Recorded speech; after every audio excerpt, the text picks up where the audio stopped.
பெண்கள் பணிக்குழுவுக்கு வர்றாங்க, பெண்கள் பிரச்சனைகளை பேசுகிறாங்க, சில பிரச்சனைகளுக்கு தலைமை தாங்குறாங்க. அருள்பணி பேரவைக்கு அருள்பணி பேரவையில் வர்றாங்க.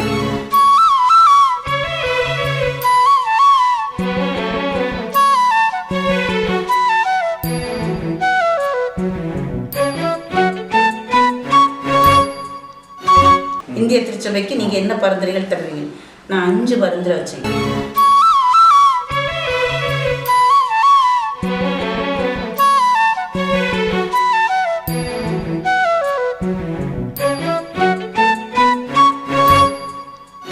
யாரு கொடுப்பாங்க? பிள்ளைங்களுக்கு தான். எல்லாம் பையன்கிட்ட இருக்காங்க, பிள்ளைங்களுக்கு தான் கொடுப்பாங்க. அதை எல்லாம் பையனுக்கும் கொடுக்க கூடாது, பெண்ணுங்க என்ன செய்யணும்? கொடுக்கணும்.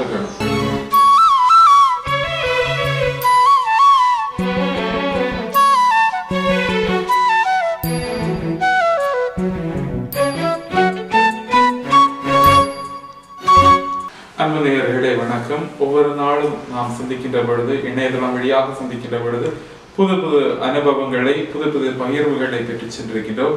இதோ இன்றைய நாளிலே நாம் சந்திக்க இருக்கின்ற நபர் செல்வி அல்போன்சா அவர்கள். மாடத்தட்டுடைய பங்கை சார்ந்தவர்கள். பெண்களுடைய விழிப்புணர்வு, பெண்களுடைய வாழ்வாதார முன்னேற்றம் அடைய வேண்டும் என்பதற்காக பல்வேறு துறைகளிலே தன்னுடைய பணியை, தன்னுடைய பங்களிப்பை ஆற்றியிருக்கிறார்கள். குறிப்பாக சமூக ஆரோக்கிய முன்னேற்ற திட்டத்திலே தன்னை இணைத்த விடமாக சமூக ஆரோக்கியத்திற்காக தன்னால் இயன்ற முயற்சிகளை, தன்னால் இயன்ற பங்களிப்புகளை வழங்கியவராக இருக்கிறார். 1991 முதல் 1996 வரைக்கும் பெண்கள் பணிக்குழுவினுடைய செயலாளராக பணியாற்றி இருக்கின்றார்கள். மேலும் தற்காப்பு கலைகளை பற்றிய அலசி ஆராய்வு குழுவிலும் தன்னை ஈடுபடுத்தி இருக்கிறார்கள். அதோடு இணைந்தவனமாக பெண்களுக்கான முன்னேற்றத்திற்கான, பெண்களுக்கான விழிப்புணர்வுக்கான பல்வேறு பயிற்சிகளையும் பிறருக்கு வழங்கி இன்று பெண்களுக்கும் சமூகத்தில் இடம் உண்டு என்கின்ற அளவிற்கு தன்னால் இயன்ற முயற்சிகளை மேற்கொண்டு செயல்பாடுகளை செய்த செல்வி அல்போன்சா அவர்களை இன்றைய தினத்தில் சந்திக்கின்றோம். மிக்க மகிழ்ச்சியமா உங்களை சந்திக்கிறதுல. உங்களை பத்தியும் உங்களுடைய பணிகளை பத்தியும் கொஞ்சம் சொல்லுங்க. என்னுடைய ஊர் மாடத்தட்டுவிலை. எங்கள் வீட்டில் வந்து நான் கடைசி பிள்ளை, 4 பெண்கள், அதில் கடைசி நான், ஒரு அண்ணன். எனக்கு அப்பா சின்ன பிள்ளையில இறந்துட்டாங்க. அம்மா பெண்கள் பணிக்குழு செயலர் ஆகிறதுக்கு அந்த சமயத்தில் தான் அம்மா இறந்தாங்க. 92 தான் அம்மா இறந்தாங்க. அப்போ நான் வந்து 1975 இருந்தே நான் +2 படித்தாள், பியூசி, அன்னைக்குள்ள பியூசி படித்தாள். அப்புறம் இந்த கம்யூனிட்டி ஹெல்த் டெவலப்மெண்ட் ப்ரோக்ராமில் நான் பணியாளராக சேர்ந்து அங்கே சுகாதார பயிற்சிகள் எல்லாம் எடுத்து இருக்கேன். அதில் எனக்கு ஒரு பெரிய அனுபவம். கொஞ்ச நாள் ஒரு இடத்துல உட்காந்து ட்ரைனிங் எல்லாம் எடுத்து வேலை செய்த பிறகு அதை கவனிக்கக்கூடிய பொறுப்பு ஆர்கனைசராக பண்ணதுனால இந்த கன்னியாகுமரி டிஸ்ட்ரிக்ட் முழுசும் எனக்கு போக வாய்ப்பு கிடைச்சிருக்கிறது. அதில் ஏழைகளை பற்றி, குறிப்பாக பெண்களை பற்றி நிறைய எனக்கு கண்ணீர் விட்டு அழுத அனுபவங்கள் எல்லாம் கூட உண்டு. அதிலிருந்து அப்படின்னு படி செய்தேன். அப்படி இருக்கும்போது திருச்சபையில் சின்ன பிள்ளையிலே ஈடுபட்டதுனால பாடுவேன் நல்லா. அதனால என்னுடைய ப்ரோக்ராமில் எனக்கு மேலே கொஞ்சம் அக்கறை எல்லாம் உண்டு. NBCLCயில் நேஷ்னல் பைபிளிக்கல் சென்டர், அந்த பெங்களூரில் இருந்த NBCLCயில் 15 நாள் இந்த பயிற்சிக்கு என்ன அனுப்புகிறாங்க. ஏன்னா ஃபாதர் ஜேம்ஸுக்கு இந்திய மயம் பிடிக்கும். அதனால அவங்க இதில் யார் ஈடுபாடு காட்டுவான்னு இப்போ மறை மாவட்டத்துக்கு அழைப்பு வந்து திருச்சபையிலேருந்து நிறைய பேர் போயிட்டு இருந்தாங்க. அப்போ 15 நாள் கோர்ஸுக்கு என்ன அனுப்பியிருந்தாங்க. நான் அங்கே போகும்போது நான் முதல் முறையாக அமிர்தராஜ் ஃபாதரை சந்தித்த இடம் NBCLC பெங்களூரில். மாடத்தட்டுவிலையிலேருந்து ஒருத்தர் வந்திருக்காங்கன்னா அவரை முதல்ல என்ன பார்த்துருக்காரு, நான் அங்கே தான் பார்த்துருக்கேன். எனக்கு ரொம்ப பிடிச்சிருந்து. அதில் திருச்சபையினுடைய புதிய கண்ணோட்டம், பழைய கண்ணோட்டம் எது, இனி புதிய கண்ணோட்டம் என்னது, அதை பற்றி என்ன செய்தாங்க. அப்படி வகுப்புகள் நடைபெற்றன 15 நாளும். அதில் நிறைய பேர் எதிர்ப்பெல்லாம் இருந்துச்சு. அது எனக்கு பிடிச்சிருந்து. புதுசாக வர்றது திருச்சபை, புதிய ஏன்னா ஜேம்ஸ் லிவக்கா அவங்ககிட்ட இருந்து இந்திய மயம் இந்த மாதிரியெல்லாம் கொஞ்சம் மாசெல்லாம் எப்படி அமைக்கிறது, இதில் என்ன மாற்றங்கள் வரலாம் என்பதை எங்களுக்கு கொஞ்சம் விஷயம் தெரியும்.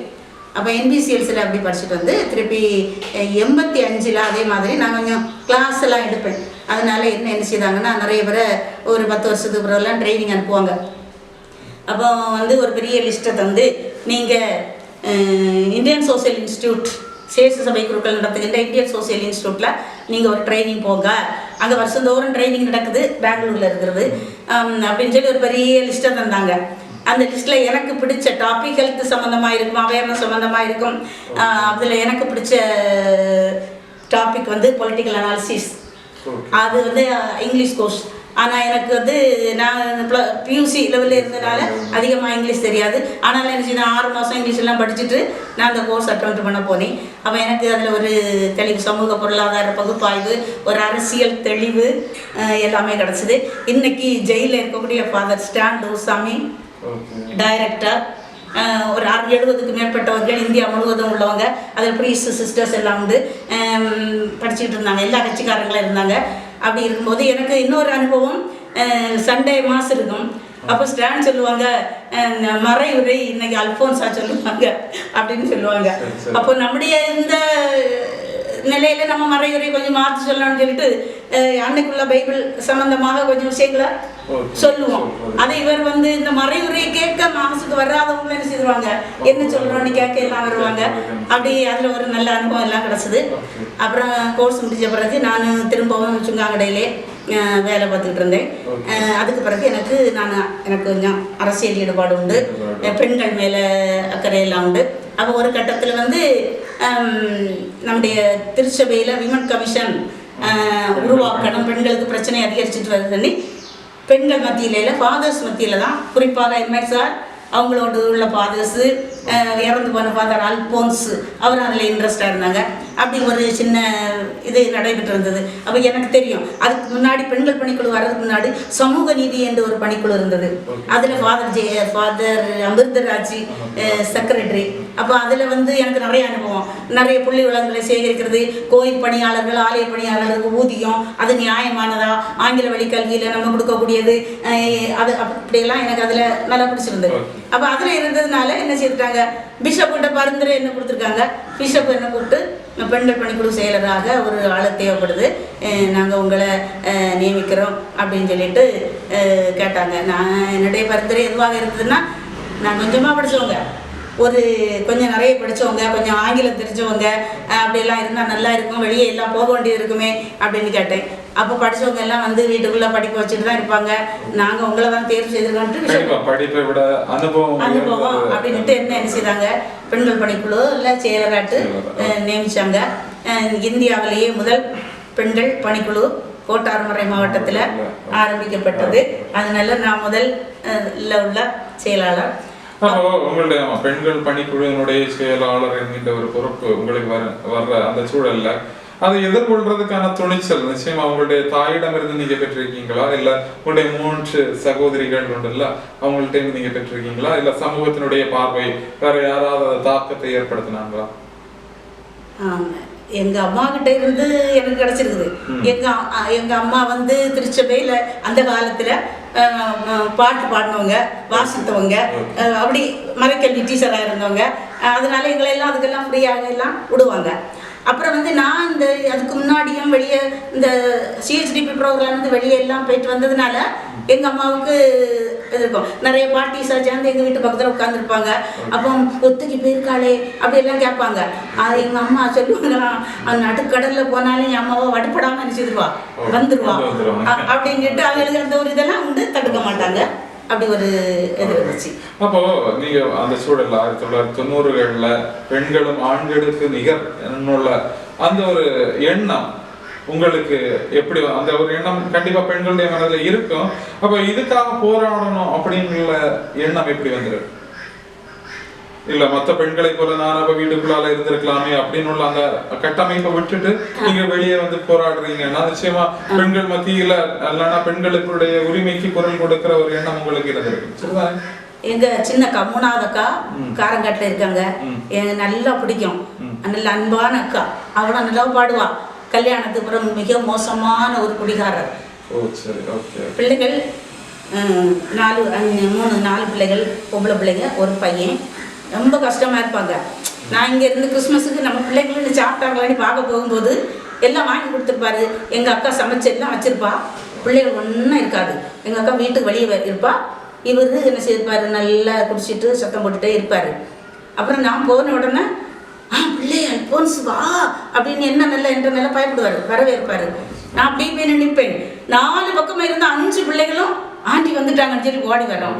நான் வெளியிலே நின்று அவர்கிட்ட பேசிட்டு நிற்பேன். அதுக்குள்ளே எங்கள் அக்கா அடுக்கலையில் சாப்பாடு போட்டு மௌனமாக இருந்த பிள்ளைகள் சாப்பிடும். நான் கண்ணீர் விட்டு அழுது இந்த குடி பிரச்சனை, இந்த இப்படி ஆண்கள் இப்படி பண்ணக்கூடியது, ஒரு அக்கால் அடித்து வீங்கி இருக்கோம், அதெல்லாம் பார்த்து எனக்கு நிறையா இப்படி பெண்கள் படக்கூடிய இதுல எனக்கு அந்த குடும்பத்திலே நடந்த அந்த ஒரு சம்பவம் பல குடும்பங்கள்ல நிகழ்ந்திருக்கும். அந்த குடும்பத்துல இருக்கிறதுக்கான வாய்ப்பு இருக்கும். அமைதி இழந்திருப்பாங்க. அவங்களுக்காக குரல் கொடுக்கணும் அப்படின்னு சொல்லிட்டு உங்களுடைய பணியை செய்து கொண்டிருக்கிற அந்த நேரத்துல கண்டிப்பா ஒரு விழிப்புணர்வு பணி இல்லைன்னா பெண்களுடைய முன்னேற்றத்துக்காக நீங்க பணி செய்யறது அது எளிதான விஷயம் இல்லை. பல சவால்கள், பல விதமான இன்னல்களை நீங்க சந்திச்சிருப்பீங்க. அதன் அடிப்படையில் அந்த சவால்களை தாண்டி நீங்க எப்படி பணி செஞ்சீங்க, துணிச்சலோட எப்படி பணி செஞ்சீங்க, ஏதாவது ஒரு சவால் நிறைந்த பணியை சொல்ல முடியுமா? நான் திருச்சபையினுடைய ஒரு பணியாளர். நான் விமன் கமிஷனுக்கு போகும்போது பிஷப்பும் சிஹெச்டிபில பேசிட்டாங்க, அல்போன்சாவை நாங்க செக்ரட்டரியா எடுக்கிறோம், அவங்க பார்ட் டைமாக ஒர்க் பண்ணுவாங்க, முக்கியமான வேலைகள் எல்லாம் அவங்களுக்கு செய்வாங்க. அப்போ இந்த கிளாஸ் கொடுக்குறதுல நான் முக்கியமான ஆள், ட்ரைனிங் எல்லாம் எடுத்ததுனால முக்கியமான ஆள். அதை ஜேம்ஸ் லீவக்காவும் சுட்டி காட்டியிருந்தாங்க. அப்படி முக்கியமான வேலைக்கு பயன்படுத்துங்கள், மற்ற நேரம் அவங்க என்ன செய்யட்டும், இங்கே வேலை செய்யட்டும் அப்படின்னு. ஆனாலும் முக்கியமான வேலையாக இருந்தாலும் ப்ரோக்ராம் ஷெட்யூல் ஒரு 1 இயருக்கு போட்டிருப்பாங்க.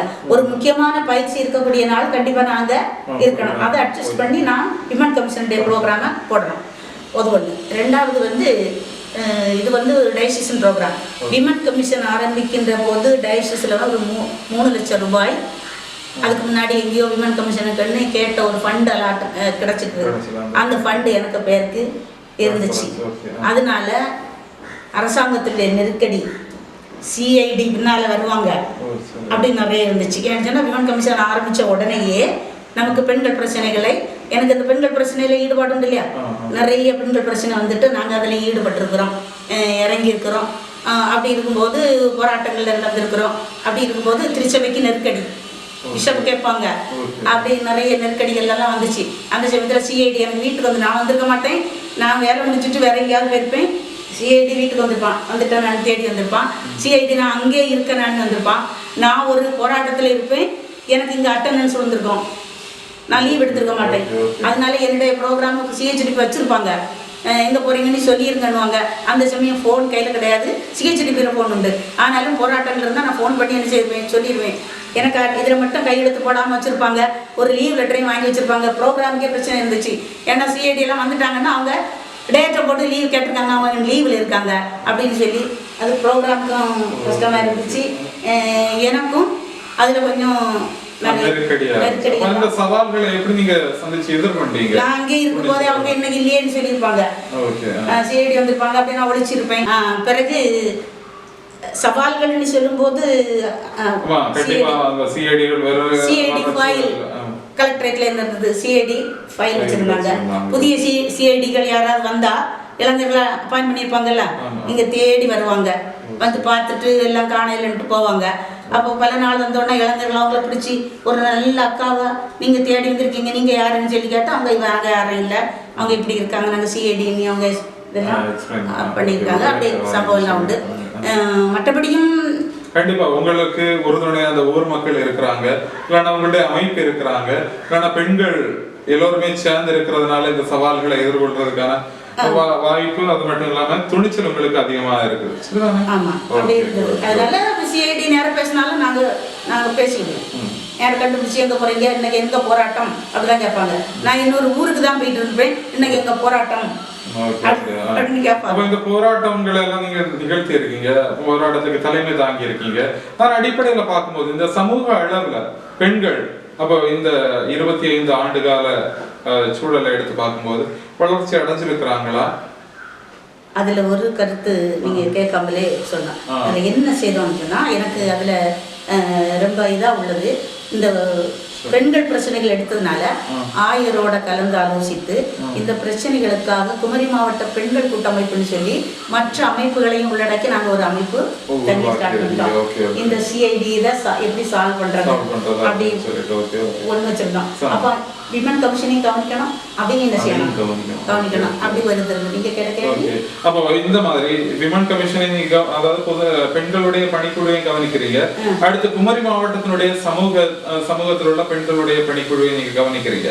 அப்போ இதனுடைய அடிப்படையில அப்ப குமரி மாவட்டம்னு சொல்லி வரும்போது சமயத்தை தாண்டி வருது, சரிதானா? இப்ப சமயத்தை தாண்டி வரும்போது நிச்சயமா அந்த குமரி மாவட்டத்தில் உள்ள எல்லா பெண்களையும் பத்தின ஒரு கருத்துக்கள் உங்களுக்கு கிடைக்கும். அதன் அடிப்படையில இந்த 25 ஆண்டு காலத்துல எந்த அளவுக்கு பெண்களுடைய முன்னேற்றம் ஏற்பட்டிருக்கு குமரி மாவட்டத்துல? பெண்கள் வந்து வெளியே வந்திருக்காங்க, நிறைய பேர் வந்தாங்க. அதுல வந்து நாங்க நிறைய வேலைகள் செய்தோம். அண்ணாச்சிட்ட பேசிட்டு வாங்க, நான் வந்து பேசணுமா அப்படியெல்லாம் சில பெண்களை பேசும்போது அவங்க இப்படி வந்து மட்டும் வந்து பேசுறாங்களாம். நாங்க சுங்காங்கடைக்கு போய் ஒரு நாள் தங்கி இருந்து இரவு எங்களுடைய இதெல்லாம் அனுபவத்தை பகிர்ந்துக்கிடணும், ஒரு உறவை உருவாக்கணும்னு கேட்டபோது ஆண்கள் என்ன செய்தாங்க, அப்படியா நான் பிள்ளைங்களை பார்த்துக்கிறேன் நீ போ அப்படி மகிழ்ச்சியாக விட்டாங்க. 5ஆம் கிளாஸ் படிச்ச ஒரு அக்காவை நீங்க தலைமை தாங்க தகுதியானவர்கள் நீ சொன்ன உடனே கணவனும் என்கரேஜ் பண்ணி நீ ஒரு பொதுக்கூட்டத்துக்கு தலைமை தாங்குன்னு சொல்லி அவங்க தலைமை தாங்குறத பார்க்கறதுக்கு அவரு கேரளா டிரான்ஸ்போர்ட் டிரைவர் லீவு போட்டுட்டு வந்து அந்த அனுபவம்லாம் இருந்துச்சு. ஆனால் இன்னைக்கு அதெல்லாம் ரொம்ப அது வந்து அதை நான் எப்படி பார்க்குறேன்னா பெண்களுக்கு சூழல் மட்டும் இல்லை, இன்றைக்கு நிறைய மாற்றங்கள், நிறைய தாக்கங்கள். அப்படின்னா 25 ஆண்டுகளுக்கு முன்னால உள்ளதுன்னா ஓரளவு வெளியே வர்றதுக்கு ஆண்கள் அவங்களுக்கு உறுதுணையா இருந்தாங்க. அதை விட இன்றைக்கு என்னன்னா சுய உதவி குழுக்களின் தாக்கங்கள், நிறைய சுய உதவி குழுக்கள் அன்பு போல வந்தது. ஆண்களை என்ன செய்வாங்க, பெண்கள் கேட்பாங்க. ஒரு பெண்ணு பல குழுக்கள்ல இருக்காங்க, ஒரே ஒரு வருமானம் தான் குடும்பத்துல, ஆனா எத்தனை குழுவுக்கு கிட்டணும் அப்படி எடுத்து கந்து வெட்டிக்கு கிட்ட மாட்டி அப்படி பெண்கள் இருக்காங்க. அவங்களுக்கு பைசா கலெக்ட் பண்ணவும் கொடுக்கவும் வாரந்தோறும் 4 குழுவுக்கு கொடுக்கக்கூடிய பெண்கள் இருக்காங்க. அதுக்குள்ள சிக்கி குடும்பம் இதுக்குள்ள சிக்கி இருக்காங்க. இந்த 25 ஆண்டுகால சென்ற 25 ஆண்டு காலத்தை எடுத்து பார்க்கும்போது பெண்கள் நம்முடைய பணிக்குழுவின் மூலமா இல்லைன்னா குமரி மாவட்ட அளவில் நீங்கள் நடத்துகின்ற விழிப்புணர்வின் மூலமாக வளர்ச்சி அடைஞ்சிருக்கிறாங்களா? வளர்ச்சி அடைஞ்சு எந்த அளவுக்கு? பெண்கள் பணிக்குழுவுக்கு வர்றாங்க, பெண்கள் பிரச்சனைகளை பேசுறாங்க, சில பிரச்சனைகளுக்கு தலைமை தாங்குறாங்க. அருள்பணி பேரையில் வர்றாங்க. அதோடு இல்லாம சமூக ஈடுபாடுகள்லையும் அவங்க என்ன செய்கிறாங்க, பெரிய அளவுக்கு கலந்துக்கிறாங்க. நிறைய வாசிக்கக்கூடிய பழக்கம் இருக்குது. அந்த மாதிரி சமூக ஈடுபாடுகள்லாம் இருக்கிறாங்க. சொசைட்டி அந்த வங்கிக்கு போகிறது இதெல்லாம் முன்னால அவங்க பாஸ்புக் எல்லாம் இல்லை, பழைய காலத்துல எல்லாம் இல்லை. அந்த மாதிரி முன்னேறிட்டாங்க. அப்புறம் வேற ஏதாவது சொல்லுங்க. நீங்க பெண்களுக்கு எதிராக ஏதாவது ஒரு அநீதி நடந்து நீங்க அதுல போராட்டம் நடத்தின ஒரு ஏதாவது ஒரு சுவாரஸ்யமான ஒரு அனுபவத்தை சொன்னீங்க? ஆலமலை பக்கத்து ஊரை சேர்ந்த ஒரு பொண்ணு, பிற்படுத்தப்பட்ட வகுப்பை சேர்ந்தவர்கள், திருமணமாகி கணவன் வயசான கணவன் கல்யாணம் செய்து அவர் இறந்துட்டாரு. அவங்க தனியாக வாழ்ந்து வந்தார்கள். அப்படி இருக்கும்போது இவங்க பிறம்போக்கு நிலத்தில் வீடு கட்டிக்கிட்டு இருந்தாங்க. இவங்க சகோதரர்கள் மும்பையில் சவரத்தொழில் சேவை செய்யக்கூடிய ஆட்கள், ஏழைகள். அப்போ இவங்க தனியாக அப்படி இருக்கும்போது ஒரு 75 வயதை தாண்டிய ஒரு ஆள் இவர்களுக்கு நிறைய சிலிம்சங்களை கொடுத்துக்கிட்டு இருந்தாங்க. அப்போ இவங்க என்ன செய்தாங்க, பாதுகாப்பாக இருந்தாங்க. ஒரு நாள் இவங்க காலையில் இந்த சத்துணவில் சமையலுக்கு போவாங்க. இரவு வந்த பிறகு இந்த பனந்தும்பு அடிக்கக்கூடிய வேலைக்கு இவங்க போவாங்க. அப்படி இருக்கும்போது ஒரு நாள் கதவு திறந்துருந்து இந்த ஆள் உள்ளே போயிட்டாரு. இவங்க என்ன செஞ்சாங்க, வெட்டி கொண்டுட்டாங்க. அதுக்கு முன்னது பலர்கிட்ட சொல்லும்போது இவங்க என்ன சொல்லியிருக்காங்க, கெட்ட வார்த்தை போட்டு பேசி திட்டு வந்தாங்கன்னா வெட்டி விடுன்னு சொன்னாங்க. இவங்க 100 ரூபாய்க்கு அன்னைக்கு தான் ஒரு வெட்டு கத்தி வாங்கியிருந்தாங்க. வெட்டிட்டாங்க. ஒரே வெட்டில் ஆள் செத்து போச்சு. இவங்க என்ன செய்தாங்க, கதவை கொட்டி ஒரே டோர் சாவி எடுத்துட்டு எர்னல் ஸ்டேஷனில் போய் சரண்டர் ஆகிட்டாங்க. நாங்கள் மார்ச் 8 பெண்கள் தின பொதுக்கூட்டம் பெருமாள் திருமண்டபத்தில் நடத்திட்டே இருக்கோம். அப்படி இருக்கும்போது பத்திரிகையில் வருது, மரிய புஷ்பம் கத்தோலிக்க திருச்சபை சேர்ந்தவர்கள் வெட்டி கொண்டாங்க, அந்த தகவல் வருது. அப்புறம் எல்லாம் முடிச்சுட்டு எடுத்துகிட்டு அடுத்த நாள் ஆலநிலையில் விசாரிக்கும் போது நல்லவங்க, அவங்க இப்படிப்பட்ட சில்மிஷத்துக்கெல்லாம் உட்படக்கூடிய ஆள் இல்லை, அவங்களுக்கு அது வெட்டி கொண்டுட்டாங்க. அப்போ இந்த சம்பவத்தோடு நான் ஆயரை பார்க்க போகிறேன். அதுக்கு முன்னாடி சப்ஜெயிலில் போனேன். சப்ஜெயில் போனோடனே என்ன செய்யிட்டாங்க, கேட்டாங்க இவங்க இப்படி நிற்கதியானவங்க ஏழை என்ன செய்கிறீங்கன்னு சொல்லி. நீங்கள் ஒரு கையெழுத்து போட்டால் நாங்கள் அவங்கள ஜாமீனில் விட்டுறோன்னு சொன்னாங்க. நாங்கள் கையெழுத்து போட்டு அவனை கூப்பிட்டு வந்து அவங்கள விட்டுக்கிட்டு 1000 ரூபாய்க்கு போகிறேன். அப்போ போய் மரிய புரட்டிக்கு கோயில் கட்டி கும்பிடுறோம், கற்புக்கு பாதுகாவலன்னு. இப்படி ஒரு அம்மா இருந்தவங்களுக்கு என்ன செய்யணும்? சிரிச்சிட்டாங்க. என்ன செய்யணும்னு சொல்கிறீங்க? அவங்களுக்கு வெளியே கொண்டு வந்து அவங்களுக்கு வழக்கு நடத்தி அவங்களுக்கு எதுவுமே கிடையாது. அவங்கள என்ன செய்யணும்? சமூகத்தில் அவங்க எதுக்காக கொலை பண்ணாங்க என்பதை என்ன செய்யணும்? நிரூபிக்கணும். ஏன்னா இவங்க போய் சரண்டர் ஆகி கொலை செஞ்சேன்னு ஒத்துக்கிட்டாங்க. கொலை குற்றவாளி இல்லைன்னு என்ன செய்ய முடியாது, கொள்ள முடியாது. அப்புறம் இவங்களை என்ன செய்யணும்? இவங்களுக்காக வழக்கு நடத்தணும். இவங்களுக்கு வழக்கில் நான் கொன்னேன்னு சொன்னதுனால இவங்களுக்கு 4 மாத சிறை தண்டனை.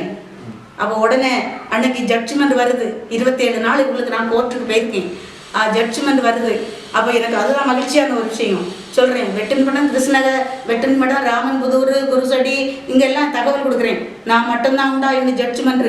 ஒரு வேளை இவங்களுக்கு தண்டனைன்னா நானே அங்கே என்ன செய்வேன், ஆடி போவேன் அப்படின்னு சொன்னோன்னா 2 வந்துட்டாங்க. மற்றவங்களெல்லாம் கூட்டிகிட்டு நிறைய பெண்கள் கோர்ட்டுக்கு முன்னாடி வந்துட்டாங்க. மஜிஸ்ட்ரேட்டு போலீஸை கேட்குறாங்க. போலீஸ் என்ன கேட்க சொல்கிறாங்க? மஜிஸ்ட்ரேட்டா என்ன கூப்பிட்டாங்க? உடனே இப்படி இந்த அம்மாவுக்கு ஜட்ஜ்மெண்ட் இருக்குது, நாங்கள் எல்லாம் திருச்சபைன்ற ஒரு இயக்கத்தை சார்ந்தவர்கள்னு சொல்லி. அப்போ அவருக்கு உள்ளே யாரும் வரக்கூடாது, 4 பேருக்கு மட்டும் அனுமதி கொடுத்து மற்றவங்க கீழே நிற்கட்டுன்னு சொல்லி அப்படின்னு இருந்து.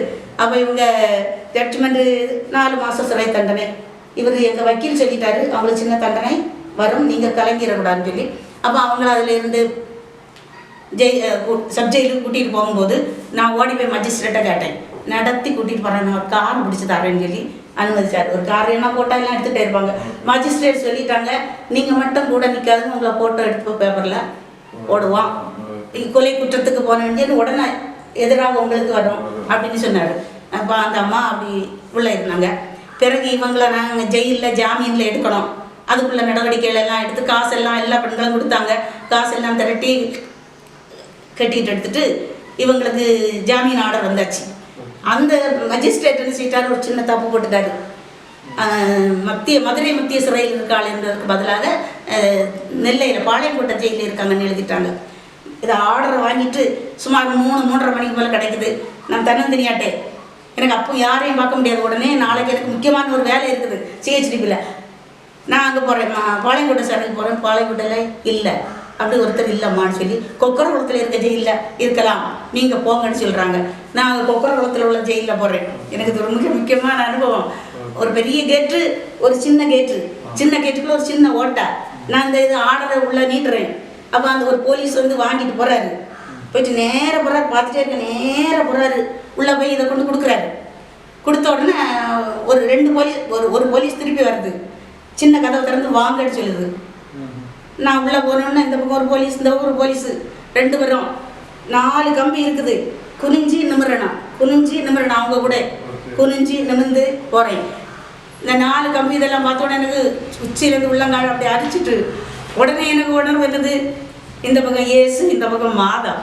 அந்த ஒரு அனுபவம் கண்டிப்பா அவங்கள துன்பங்களையும் கூட தாங்கி கொள்றாங்க. உள்ள போறேன். நாங்க உள்ள போகும்போது அங்க செபஸ்தியார் மாதிரி ஒரு ஆள் இருக்காரு, கம்பீரமா ஒரு ஆள், ஜெயில் ஜெனரல். அப்ப தனியா போன மாதிரி இல்ல, ஒரு கடவுள் துணையாக இருக்கு. அதுதான் எனக்கு இத சொல்றதுதான் அந்த இதை சொல்றேன். கண்டிப்பா அப்ப உங்களுடைய பணி செய்யும் போது ஏதாவது ஒரு போராட்ட பணியாக இருக்கலாம், இல்ல பெண்களுக்கு குரல் கொடுக்கும் போது கடவுள் உங்களுக்கு துணை செய்வார் சொல்லிட்டு நம்ம போறேன், வாங்க எங்க கூட நீங்க இருக்கிறீங்க. அப்புறம் அவர்கிட்ட கொண்டு நான் கொடுக்குறேன். அவர் வாங்குறாரு. வாங்கிட்டு நீங்க போலீஸா இல்ல, நீங்க வக்கீலா இல்ல, பின்ன நீங்க யாருன்னா நான் அல்போன்சா. சிரிச்சிட்டாரு. நான் அல்போன்சா சிரிச்சிட்டாரு. சிரிச்சிட்டு இனி உங்களை நிற்க வச்சு பேசக்கூடாது, இது அதிகாரிகளுக்குள்ள சேரு, நீங்க இதுல உட்காரலாம் அட்டு உட்கார வச்சுட்டு என் கையை பிடிச்சி குலுக்கிட்டாரு. உட்கார வச்சு உடனே எனக்கு ஒரு ஆசுவாசம் கிடைச்சது, இவரு கிறிஸ்தவர் என்று. அப்புறம் அவரு குளச்சலை சேர்ந்த சில்வேஸ்டர், நம்முடைய ஆர்சி கிறிஸ்தவர், குளச்சலை சேர்ந்தவங்க. பிறகு அவங்க எனக்கு வரலாறுல ஒரு லேடி ஜாமீனுக்கு வந்தது நீங்க தான், உள்ள வர வைக்க மாட்டோம், வாங்கிட்டு வருவாங்க. ஒரு லேடி வந்திருக்காங்க, அந்த லேடியை நான் பார்க்கணுன்னு உங்களை கூப்பிட்டேம்மா. அப்புறம் நீங்கள் இனி இது ஒரு சின்ன தவறு நடந்திருக்கு, மஜிஸ்ட்ரேட் தவறு, அதை நீங்கள் அங்கே நாளை கோர்ட்டில் போய் தான் திருத்தணும். திருத்திக்கிட்டு அவங்க மதுரை மத்திய சிறையில் இருக்காங்க, அங்கே போய் நீங்கள் என்ன செய்யுங்க, அவங்கள நீங்கள் கொடுக்கலாம் அப்படின்னு சொன்னாங்க. அடுத்த நாள் சாரதாவை ஃபாதர் கிளாட்சன் ஃபாதர் பொறுப்பில் இருந்தாங்க. அவங்கள கேட்டு சாரதாவை நான் கூட்டிகிட்டு மத்திய சிறைக்கு போனோம். மத்திய சிறைக்கு போய் போட்டால் அவங்க நீங்கள் ஆர்டராக போட்டுட்டு போங்க, நாளைக்கு அவங்கள நாங்கள் என்ன செய்கிறோம் விடுறோம், இன்னைக்கு விட முடியாது. என்ன செய்கிறோம், அவங்களுக்கு யாருமே இல்லாதவங்க, அவங்களுக்கு யாருமே இல்லாதவங்க. அப்போ என்ன செய்கிறோம் சொல்லி குமரி மாவட்ட பெண்கள் கூட்டமைப்பு லெட்டர் பேக்கில் இருந்தது, அதை எடுத்து ஒரு கடிதம் அங்கே உள்ள ஜெயில் ஜெனரலுக்கு எழுதினோம். உடனே அவங்க என்ன சொல்லிட்டாங்க தெரியுமா, குமரி மாவட்ட பெண்கள் கூட்டமைப்பு கன்வீனர் வெளியே நிற்கிறாங்க, அவங்கள உள்ளே கூப்பிட்டு ரூமில் உட்கார வைங்க, அவங்கள நான் பார்க்கணும்னு சொல்லிட்டாங்க. நாங்கள் 2 பேரும் ஒழுங்காக உட்காந்துருக்கோம். அவர் உடனே என்னெல்லாம் செய்யணுமோ அன்னைக்கே அவங்கள என்ன செய்யிட்டாங்க வச்சுட்டாங்க. அப்புறம் வழக்கு நடத்தி அவங்கள என்ன செய்தோம் வெளியே எடுத்தோம். கேஸு அப்பீல் பண்ணணும்.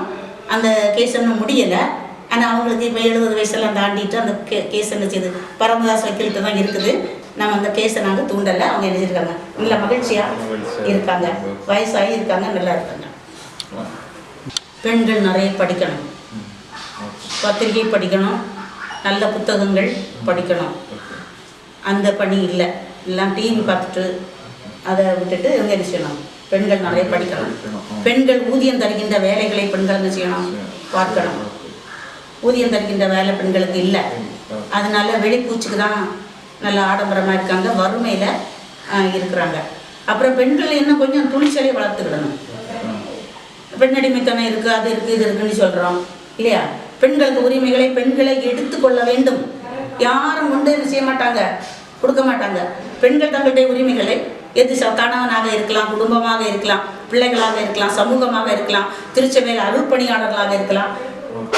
பெண்களுக்குள்ள இடத்தை அவங்க என்ன செய்யணும், எடுக்கணும். பெண்களை என்ன செய்யணும், இது எங்களுக்குரிய இடம், நாங்கள் இதில் இருக்கணும், எங்களுக்கு இதில் உரிமை இருக்கிறது, நாங்கள் இதில் பொறுப்பு வகிக்கணும். அதை பெண்கள் என்ன செய்யணும், போராடி என்ன செய்யணும், பெற்றுக்கொள்ளணும். பிறகு பெண்கள் இன்னைக்கு நிறைய பேர் வண்டி ஓட்டுறாங்க, எல்லாம் தெரியும். 2 வீலர் ஒன்றா இல்லைனாலும் 2 வீலர் இருக்குது. வெளியே போகிறாங்க, கூட்டங்களுக்கெல்லாம் வர்றாங்க. போராட்டங்களில் என்ன செய்யணும், பெண்கள் கலந்துக்கிடணும். நம்முடைய பெண்கள் பணிக்குழுவுக்கு பெண் விடுதலை என்பது சும்மா வந்துடுறதில்லை. அமைப்பு ரீதியாக மாற்றம் ஏற்படுத்தினா மட்டும்தான் சமூக பொருளாதார அரசியல் நம்முடைய பெண்கள் பணிக்குழுடைய நோக்கமே அதுதான். வரையறுக்கப்பட்ட நோக்கம். அமைப்பு ரீதியாக மாற்றங்களை ஏற்படுத்தி தான் பெண்கள் என்ன செய்ய முடியும், பெண் உரிமைகளை வேண்டி எடுக்க முடியும். அதனால பெண்கள் கண்டிப்பாக என்ன செய்யணும், அரசியலில் பெண்கள் ஈடுபடணும். நீங்க அரசியல்னு சொல்றதுனால அப்ப அரசியல் சொல்லும் போது கட்சி ரீதியாக உங்களுக்கு ஏதாவது தொடர்புகள் இருக்குதா, ஏதாவது கட்சிகள்ல? ஆமா, தொடர்பு இருக்கிறது. நான் 2000 அதுக்கு முன்னாடி நான் படித்து தெளிவு பெற்றிருந்தாலும் 2004 2008 தான் எனக்கு வேலை இந்த முடிஞ்சது. 2004 மார்க்சிஸ்ட் கம்யூனிஸ்ட் கட்சியில் நான் உறுப்பினராக இருக்கிறேன். இன்னைக்கு அதனுடைய ஒன்றிய குழு உறுப்பினராக இருக்கிறேன். கட்சி பணியும் மறை மாவட்ட பணி அல்லது நம்முடைய திருச்சபையினுடைய பணியும் எப்படி நீங்க அதை ரெண்டையும் சேர்த்து செய்யறதுக்கு கடவுள் உங்களுக்கு வாய்ப்பு தந்திருக்கிறாரு, எப்படி நீங்க அதை ரெண்டையும் இணைச்சு செய்யறீங்க? நிச்சயமா சிக்கல் இருக்குல்ல, கட்சி பணின்னு சொல்லும்போது அதுக்காக ஓட வேண்டியது இருக்கும். அந்த நேரத்துல திருச்சபை பணின்னு வரும்போது அதுக்கு நேரத்தை ஒதுக்க வேண்டியிருக்கும். ஒரே ஆள் 2 இடத்துல நேரம் ஒதுக்கும் போது சில நேரங்கள்ல இதெல்லாம் செய்யணுமான்னு உள்ள ஒரு சோர்வு வர்றதுக்கான வாய்ப்பு இருக்கு. ஆனா உங்களோட முகத்தை பார்த்தாலே தெரியுது அந்த அளவுக்கு சோர்வுக்கான வாய்ப்பே அங்க இல்லை. அந்த அளவுக்கு எப்படி இந்த ரெண்டையும் இணைச்சு நீங்க செய்யறீங்க? இப்போ திருச்சபை பணியில நான் பங்கு பேர் செயலராக இருந்திருக்கிறேன்.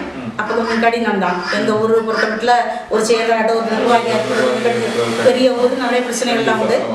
அதனால என்ன செய்திருக்கேன், அந்த கஷ்டங்களை தாண்டி கொண்டிருக்கிறேன். இங்கே செயலராக இருக்கும்போது நான் கன்னியாகுமரியில் இருந்தேன். நிறைய நாள் மீன் வாங்கியிருக்க மாட்டேன். கன்னியாகுமரியில் ஒரு நாள் என்ன செய்திருப்பேன், மீன் வாங்கி டிஃபன் பாக்ஸில் வச்சு இன்னும் குழம்பு வைக்க நடி கொண்டு வந்திருப்பேன். புரூசாமி இருந்தாங்க, எனக்கு கடிதம் வந்திருக்கோம், நீங்கள் வந்தவுடன் வாங்க 2-3 பிரச்சனை இருக்குன்னு சொல்லி அதை அப்படியே வச்சுட்டு நான் 11 மணி ஆயிரும். திருப்பி அந்த மீனை எடுத்து ஃப்ரிட்ஜும் இல்லை, ஒன்றா இல்லை, யார்ட்டையும் கேட்க முடியாது, கொடுக்க முடியாது. எங்கள் பிள்ளைகளுக்கு வீட்டில் சாப்பிடலாம், சாப்பிடவும் முடியாது, அடிச்சு போட்டு அவங்க உறங்கிடுவாங்க. அதை தூர போட்டுட்டு அப்படி அது நம்ம செய்ததே ஆகும். அது அப்படியே செய்யலாம். அது பெண்கள் நினைச்சா செய்யலாம். இப்போ கணவர் மீனை செய்யலாம், குழம்பு வைக்கலாம். எனக்கு யாருமே இல்லாம நான் சிங்கிளா இருந்ததுனால தூர முடிஞ்சு. ஆனால் பெண்களுக்கு முடியாதுன்னு இல்லை, அவங்க செய்ய முடியும். நான் இப்படி கூட்டத்துக்கு போறேன், நீங்க என்ன செய்ய குழம்பு சொல்லி கொடுத்துட்டு போகலாம். பிள்ளைங்களுக்கு என்ன செய்யலாம், இந்த வீட்டுல உள்ள பிள்ளைங்க எல்லாம் செய்வாங்க, அதெல்லாம் செய்துக்கலாம். நீங்க மட்டும் இல்லாம அட்லீஸ்ட் உங்களுடைய உறவினர்கள் எல்லாம் உங்களுக்கு உறுதுணையா இருக்கிறாங்க. சரிதானா? உறுதுணையா இருக்கிறாங்க. இப்போ நம்முடைய மறை மாவட்டத்தை பார்ப்போம். மறை மாவட்டத்தினுடைய அடிப்படையில பெண்கள் கட்சி பணிகளை கேட்டீங்கல்ல, அது ஆமா, கட்சி பணிகள்னு சொல்லும்போது இப்போ நான் வந்து படிச்சு தெளிவு பெற்ற பிறகு பங்குல எல்லா இதுலையும் இல்லை. நான் முதல்ல சிஎல்சியில் இருந்தேன். பெண்கள் பணிக்குழு வந்த பிறகு சிஎல்சி நடத்திட்டேன். இது பெண்கள் பணிக்குழு தான். இன்னும் வர உறுப்பினர் தான் இருக்கிறேன். அதோட நான் இன்னும் பல பக்த சபைகள் மறைக்கல் டீச்சராக 18 வருஷம் பார்த்துருக்கேன். 20 வருஷம் பாட்டு கிளாஸில் இருந்திருக்கேன். இந்த பணிகளுக்கு போனால் நான் அதெல்லாம் அனுசரித்தேன். விமன் கமிஷனுக்கு போனப்போ அதில் எல்லாம் இல்லை. ஆனால் பெண்கள் பணிக்குழுல உண்டு. எல்லாத்தையும் கண்டிப்பாக ஒரு ஆள் செய்ய முடியாது. அப்படி எதுக்கு முன்னுரிமை கொடுக்கணும்னு சொல்லி பண்ணியிருக்கோம். அது போல இப்போ நான் அரசியல் கட்சியில் இருக்கிறேன்னா அதுக்கும் ப்ரோக்ராம்ஸ் உண்டு. அப்போ நம்ம ப்ரோக்ராம் போட்டுருவோம். இது இந்த நாள், இது இந்த நாள், எதுக்கு முன்னுரிமை கொடுக்கணும் அப்படி பார்த்து பண்ணிடுவோம். இப்போ ஞாயிற்றுக்கிழமை திருப்பலி எல்லாம் காலையில் இருக்கு, சாயங்காலம் இருக்கு, அதுக்கு தடையெல்லாம் இருக்காது. அந்த மாதிரி முன்னுரிமை கொடுத்து பணி செய்யற அந்த ஒரு பண்பு அப்படி இருக்கும். அப்போ இந்த சூழல்ல நம்முடைய மறை மாவட்டத்துல, குடித்துறை மறை மாவட்டத்துல பெண்கள் எந்த அளவுக்கு இன்னும் வளர்ச்சி அடைய வேண்டி இருக்கு அப்படின்னு நீங்க நினைக்கிறீங்க? மறை மாவட்ட அளவுல ஒருவேளை அந்த திருப்பணிகளா இருக்கலாம், இல்லைன்னா ஆலயம் சார்ந்த பணிகளா இருக்கலாம். இந்த அமைப்புகள்ல இருக்கும்போது எந்த அளவுக்கு வளர்ச்சி அடையணும்னு நீங்க நினைக்கிறீங்க? ஆலயம் சார்ந்த பணிகள் பெண்கள் செய்யறாங்க. இப்ப ஆண்கள்லாம் ஒதுங்கிட்டாங்க. அதுல எனக்கு ஒரு பிடிக்காத பணி தூக்குறது, துடைக்கிறது. நான் ஒரு நாளும் செபஸ்தியார் கோயில தூத்ததே இல்லை. எங்க பிள்ளைங்க பெண்கள் எங்கிறது வரணும், இவங்க எல்லாம் தூப்பாங்க. எனக்கு அதுல ஒரு கருத்து உண்டு. பெண்களுக்கு மட்டும் கூடி இருந்து டெய்லி துடைக்கிறாங்க, தூக்குறாங்க. கோயில் ஒன்றும் ரொம்ப அழுக்கு அசிங்கமா ஒன்றும் இல்லை. பழைய காலத்துல மாதிரி குழந்தைங்க எல்லாம் கோயிலுக்குள்ள ஒண்ணு கிடைக்கிறதெல்லாம் இல்லை. நீட்டாக தான் இருக்கு. ஆனாலும் அதை பெரிய பணியாக ஏற்று செய்கிறார். துடைக்க வேண்டாம்னு நான் சொல்லலை, அதை பெரிய பணியாக ஏற்று செய்கிறார். இந்த சமுதாயத்தை தூக்கவும் துடைக்கவும் ஆள் இல்லை. கண்டிப்பா ஆலயம்னு சொல்லி வந்த பெண்கள் மட்டும் ஆண்களும் அதை பணி செய்யணும். தெருவில் ஒரு பெரிய பிரச்சனை நடந்திருக்கு. இதை பற்றி கண்டுகொள்ளாமல் ஆலயத்துக்குள்ளவே தூத்து தொடச்சிருக்கிற ஆன்மீகம் இல்லை என்று நான் நினைக்கிறேன். கண்டிப்பா சமய வாழ்வு நம்ம சமூக ஈடுபாட்டு கூட்டிட்டு போனோம். ஒருங்கிணைந்த வளர்ச்சி தான் நமக்கு ஒரு தனி மனிதனுடைய வளர்ச்சியாக. நம்முடைய இயேசுவும் நம்முடைய விவிலியமும் நம்முடைய திருச்சபையும் அதைத்தான் சொல்லுது. அந்த அடிப்படையில பெண்கள் என்ன செய்யலாம்? இதை தாண்டி வெளியே வரணும்னா என்ன செய்யலாம்? பெண்கள் ஆலய பணிகள்ல, அருள்பணிகளில் பங்கேற்று இயேசுவை உள்வாங்கி அவரை கொண்டு என்ன செய்யணும்? அவர் என்ன பணிகளை செய்தாலும் அந்த பணிகளை சமூகத்துல செய்யணும்.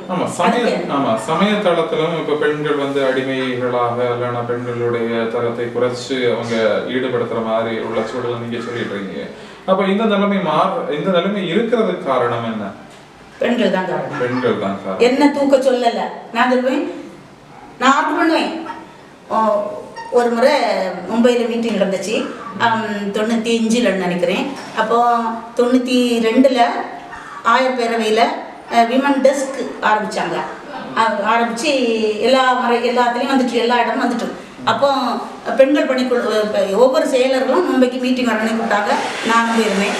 அப்போ அந்த சிபிசிஐ பிஷப் கேட்டாங்க. ஒரு 5 நிமிஷத்துக்கு நடந்துட்டாங்க. நீங்கள் முதல் பெண் செயலாளர், இந்திய திருச்சபையில் முதல் பெண் செயலாளர். மும்பைக்கு போகும்போது எனக்கு பரிந்துரைகள் கேட்டாங்க. இந்திய திருச்சபைக்கு நீங்கள் என்ன பரிந்துரைகள் தருவீங்க? நான் 5 பரிந்துரை வச்சேன். அதில் முதல் பரிந்துரை சிபிசிஐயில் விமன் டெஸ்காக இருக்குது. எங்கள் மறை மாவட்டத்தில் விமன் கமிஷன், சிபிசிஐயில் விமன் கமிஷன் ஆகணும். அது லேட்டிக டெஸ்க் அப்படி இருந்தது.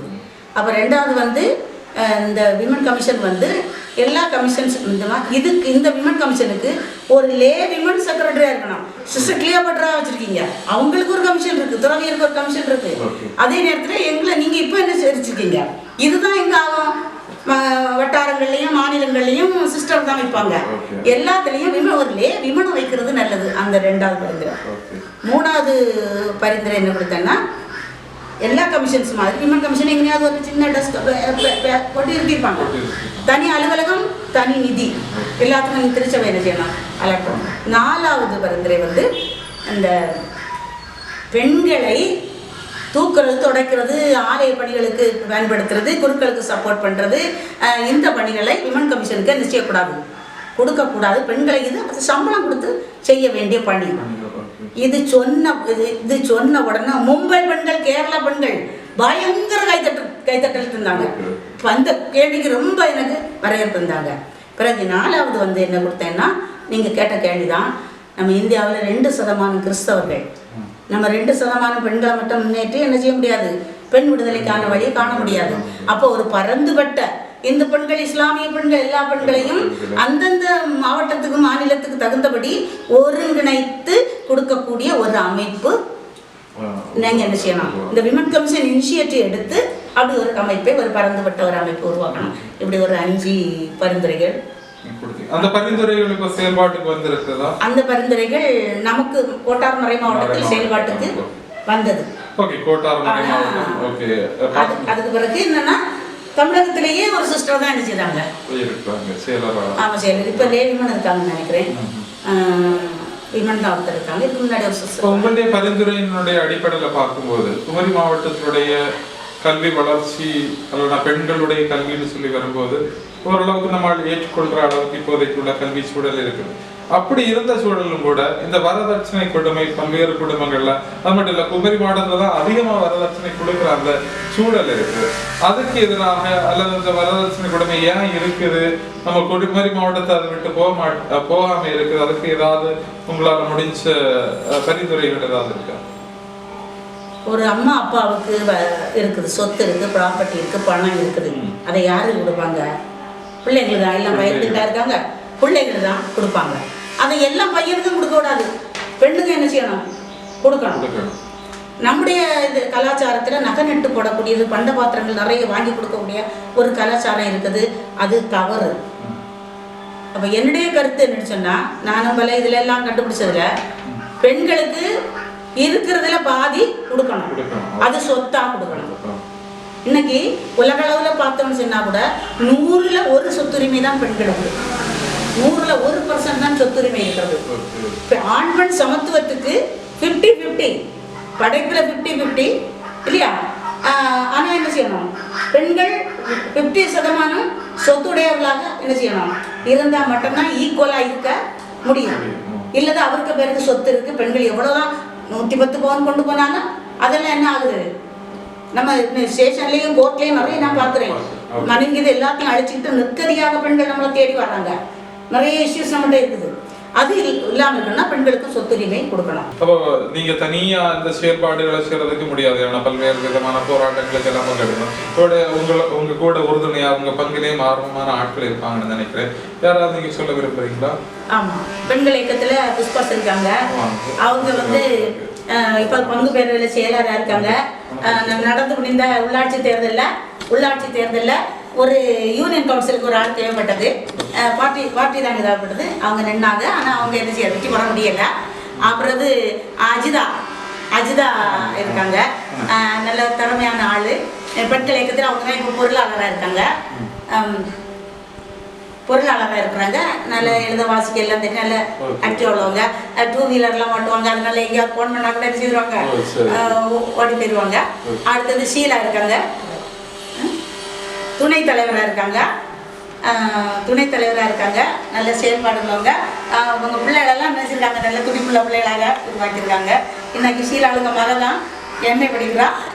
ஆண்டி கங்க்ராச்சுலேஷன், நம்ம வீட்டுக்கு வர்றாங்களா, ஐயோ எனக்கு பார்க்க முடியல அப்படின்னு சொல்லிட்டு பண்ணிட்டு போறாங்க. எல்லாரும் நல்ல ஒத்துழைப்பு நல்லா இருக்கு. உங்களை சந்தித்ததற்கும் உங்களோட உறுதுணையா இருக்கிற உங்களுடைய நண்பர்கள் அல்லனா உங்களோட பயணிக்கின்ற நபர்கள், உங்களுக்கு உதவி செய்கிற நபர்களை சந்தித்ததிலே மிக்க மகிழ்ச்சி அடைகிறேன். உங்களுடைய அனுபவம் நிச்சயமாக நம்முடைய இணையதள நண்பர்களுக்கு இது ஒரு உந்து சக்தியாக இருக்கும். அல்லது பெண்களுடைய முன்னேற்றத்திற்காக, பெண்களுடைய வளர்ச்சி இன்னும் அதிகமாக நடைபெறணும்ன்றதுக்குள்ள ஒரு ஊக்கு சக்தியாக இருக்கும் என நம்புகிறேன். நன்றி. உங்களுக்கு எல்லாருக்கும்